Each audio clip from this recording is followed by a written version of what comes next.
இந்திய ஆடை வடிவமைப்பு உலகில் ஓர் ஒளிரும் நட்சத்திரம் திருமதி கீதா விஸ்வநாதன். 1949 பிறந்த கீதா இன்று 74 வயதிலும் இளமையான ஆற்றலுடன் திகழ்கிறார். கடந்த 40 ஆண்டுகளாக ஆடை வடிவமைப்பு கல்வி மற்றும் பெண்கள் மேம்பாட்டில் புரட்சி செய்துள்ளார். ஸ்ரீஜதி ஃபேஷன் தொழில்நுட்ப நிறுவனத்தின் நிறுவனராக ஆயிரக்கணக்கான வடிவமைப்பாளர்களுக்கு படைப்பாற்றல் மற்றும் வணிக நுண்ணறிவை வழங்கியுள்ளார். மூவ்ஸ் இந்தியா என்ற அமைப்பின் மூலம் 30,000க்கும் மேற்பட்ட பெண் தொழில் முனைவோர்களுக்கு வாய்ப்புகளை உருவாக்கியுள்ளார். இதற்காக தமிழ்நாட்டின் சிறந்த பெண் தொழில் முனைவோர் விருதையும் பெற்றுள்ளார். And for the women, we are developing them into entrepreneurs.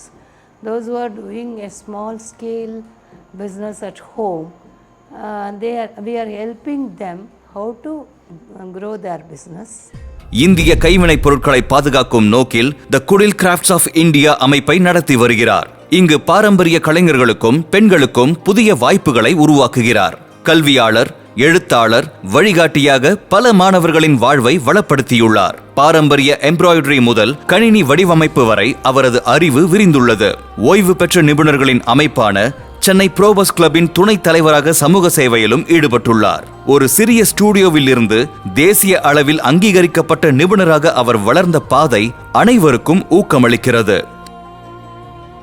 Geetha Viswanathan வெறும் உடைகளை மட்டுமல்ல, ஆயிரக்கணக்கான பெண்களின் வாழ்க்கையையும் அழகுபடுத்தியவர். அவரது பங்களிப்புக்கு மரியாதை செய்து trailblazer in fashion education and women empowerment விருது வழங்கி கௌரவிக்கிறது யங் சென்னை.